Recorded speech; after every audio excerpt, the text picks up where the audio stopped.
내 이름은 김수연이다. 지금 이 이야기를 하는 나는 28살이지만 모든 게 시작된 그때는 겨우 22살의 어린 여자였다. 북한 함경북도 온성군 두만강 근처 작은 마을에서 태어나고 자랐다. 우리 집은 흙벽에 기와지붕을 얹은 전형적인 북한 시골집이었다. 아버지는 공장에서 기계공으로 일하시고 어머니는 장마당에서 밀가루나 중국산, 비누, 사탕 같은 걸 팔며 가족을 먹여 살리셨다. 오빠 하나와 나 이렇게 네 식구가 옹기종기 모여 살았다. 어린 시절부터 배고픔이 일상이었다. 1990년대 후반 고난의 행군 시절을 똑똑히 기억한다. 학교 가는 길에 길바닥에 쓰러져 있는 사람들, 뼈만 앙상하게 남은 시체들. 선생님들은 미제놈들 제재 때문이라고 했지만 나는 알았다. 배급이 끊긴 지 오래였다. 사람들은 풀뿌리 캐먹고 나무 껍질 삶아먹고 개구리나 쥐를 잡아먹었다. 나도 어머니 따라 산으로 올라가 풀을 캤다. 손이 터지고 발이 얼고 그래도 배고픔은 사라지지 않았다.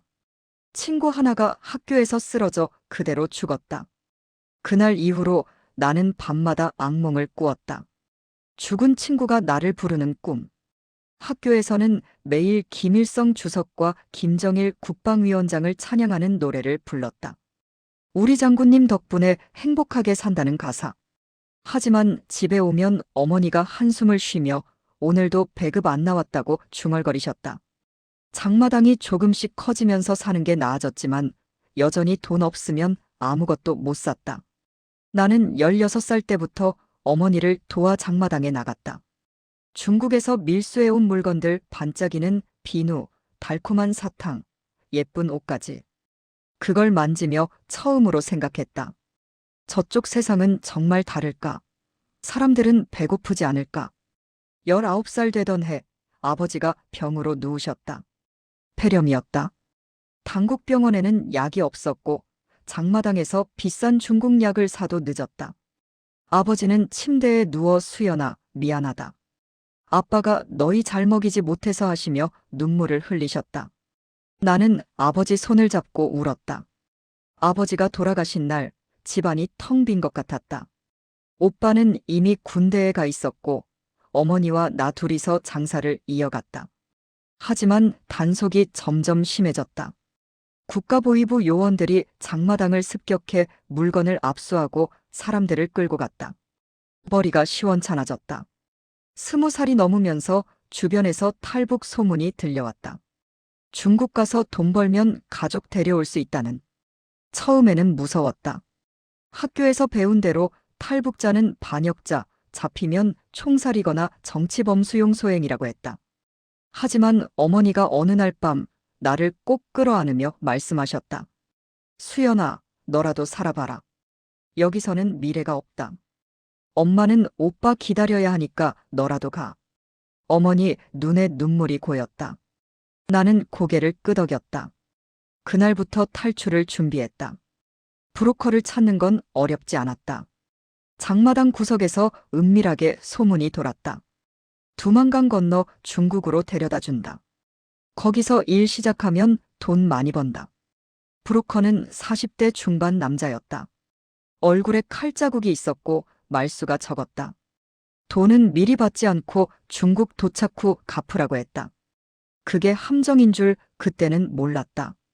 22살 봄, 벚꽃이 피기 시작할 무렵 나는 집을 나섰다. 작은 보퉁이 하나에 옷 몇 벌과 어머니가 쥐어주신 말린 감자 몇 개를 넣었다. 어머니와 작별할 때 어머니는 나를 꼭 안고 살아만 있어라. 무슨 일이 있어도 살아남아라고 하셨다. 나는 울면서 엄마 돈 많이 벌어서 데려올게요라고 약속했다. 그게 마지막 인사였다. 밤 11시 브로커가 약속 장소로 데려왔다. 우리 외에 젊은 여자 둘이 더 있었다. 20살 정도 된 나와 비슷한 또래들. 모두 긴장한 얼굴이었다. 브로커가 조용히 따라와. 소리내면 경비대가 쏜다고 속삭였다. 우리는 산길을 따라 두만강으로 내려갔다. 달이 밝아서 그림자가 길게 드리웠다. 강가에 도착하니 물소리가 요란했다. 봄이라 얼음이 녹아 물이 세차게 흘렀다. 브로커가 신발 벗고 물에 들어가.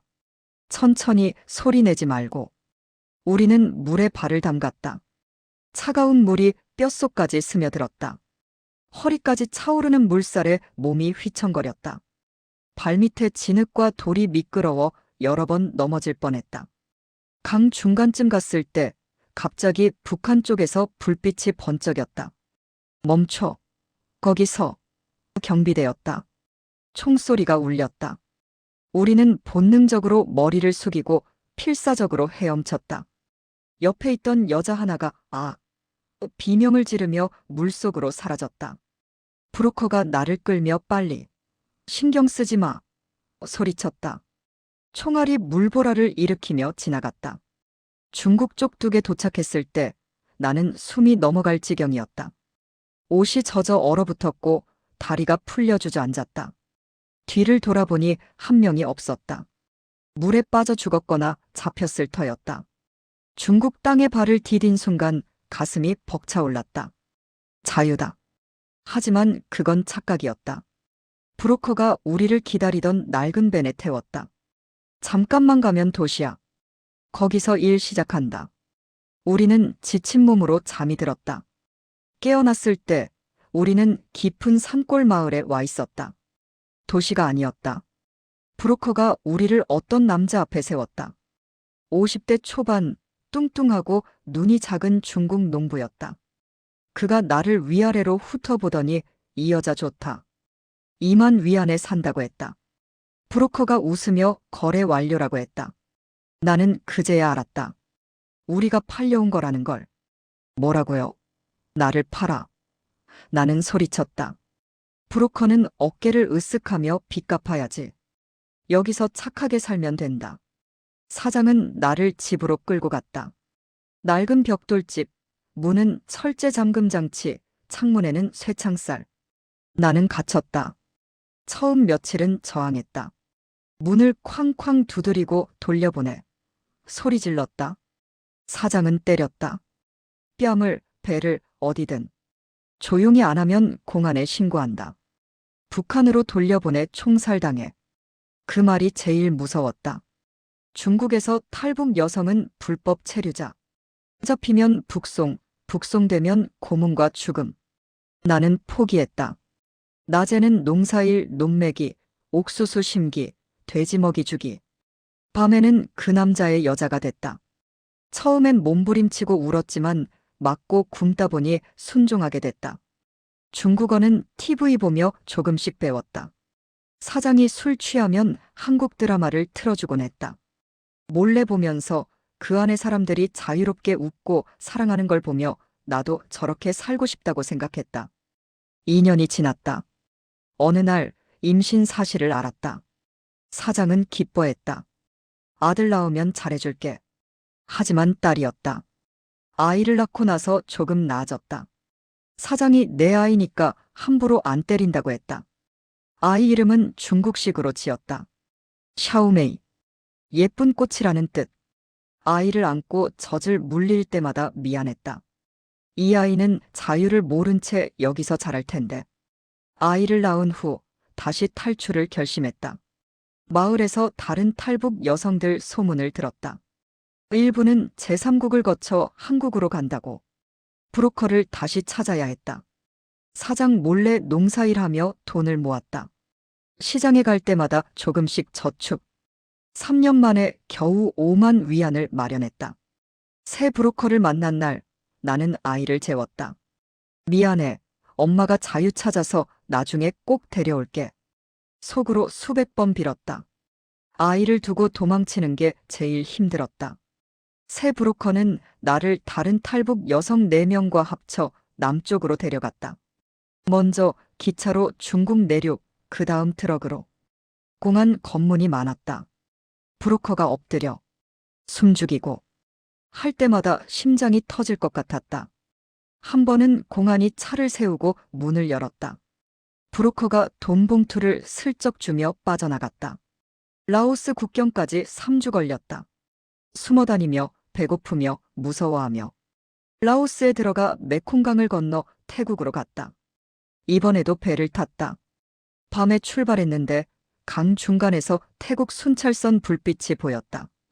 브로커가 배 밑으로 숨어 했지만 총소리가 울렸다. 옆에 있던 여자가 가슴을 맞고 물에 떨어졌다. 피가 강물에 번졌다. 태국 둑에 도착했을 때 나는 울음을 터뜨렸다. 살아남았다. 태국에서 경찰에 자진 신고했다. 탈북자들은 그렇게 한국으로 간다. 방콕 이민구치소에서 4개월 기다렸다. 그곳에서 수많은 탈북 여성들을 만났다. 어떤 사람은 15년 넘게 중국에서 노예처럼 살다 왔다.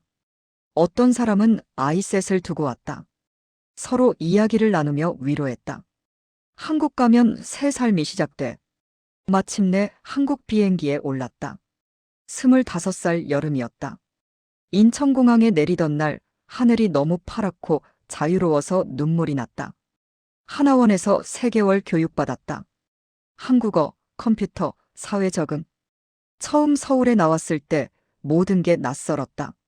높은 빌딩, 지하철, 스마트폰, 사람들이 자유롭게 말하는 것. 하지만 트라우마가 있었다. 밤에 악몽을 꾸고 남자를 무서워하고 큰 소리에 놀랐다. 상담소에 다니며 조금씩 나아졌다. 지금은 서울 작은 카페에서 일한다. 바리스타가 됐다. 손님들이 커피 맛있어요. 웃으며 말할 때 행복하다. 2년 전 좋은 남자를 만났다. 한국 사람 공무원. 처음엔 믿지 못했지만 그는 나를 이해해주고 기다려주었다. 작년에 결혼했다. 올해는 아들 낳았다. 건강한 남자아이. 이름을 태양이라고 지었다. 자유로운 세상에서 자라라는 뜻으로. 하지만 마음 한구석은 늘 아프다. 중국에 두고 온 딸 샤오메이. 지금쯤 8살쯤 됐을 텐데. 얼굴이 보고 싶다. 언젠가 데려오고 싶다. 북한의 어머니와 오빠 소식도 궁금하다. 어머니는 아직 살아계실까?